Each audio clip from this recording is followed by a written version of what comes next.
দর্শকতা ফিরতে চায় আওয়ামী লীগ। দুঃখ প্রকাশ করে আবারও রাজনীতিতে ফিরতে চায় আওয়ামী লীগ। এখন দুঃখ প্রকাশ কার কাছে করবেন? যে আওয়ামী লীগকে নিয়ে এত বড় বড় অন্যায় করার পরেও আওয়ামী লীগ বলেন, আওয়ামী লীগ নেতা কর্মীরা বলেন, কখনো মাথা নত করে নাই। সত্যের কাছে তারা কখনো মাথা নত করে নাই। এত অন্যায় করার পরেও তারা দাপট দেখিয়ে নানাবিধ ষড়যন্ত্র করে যাচ্ছে। এখন সে আওয়ামী লীগ নাকি এবার দুঃখ প্রকাশ করে আবারও রাজনীতিতে ফিরতে চায়। কার কাছে দুঃখ প্রকাশ করবেন? মূল ঘটনায় আসি। গত 16 বছর ধরে আওয়ামী লীগ টিকে থাকার জন্য তাদেরকে যারা সহযোগিতা করেছে, চারপাশে যারা তাদেরকে আগলে রেখেছে, সে আগলে রাখা লোকগুলা এখন পল্টি নিচ্ছে আপাত দলের সাথে, আওয়ামী লীগের সাথে। তারা কারা?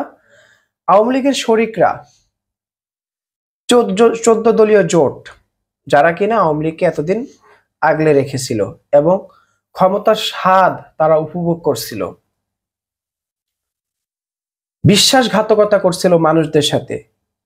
সেই বিশ্বাসঘাতকতা ব্যক্তিরা এবার নাকি দুঃখ প্রকাশ করে তারা ফিরতে চায়।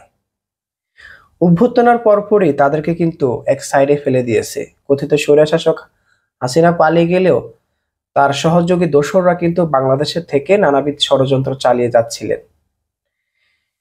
এবার সে আওয়ামী লীগের শরিকরা দুঃখ প্রকাশ করে ফিরতে চায় রাজনীতিতে। কি একটা মজার বিষয় না রে ভাই রাজনীতি! যত অন্যায়, অবিচার, অত্যাচার করি না কেন, দল পরিবর্তন হলে দুঃখ প্রকাশ করে নতুন দলে গিয়ে যোগ দিব, বা সুযোগ পাইলে রাজনীতি করব, আবার আগের মতো চাটুকারিতা করব। দেশের পরিস্থিতি এখন এমন হয়ে গেছে, কে কার কাছে দুঃখ প্রকাশ করবে?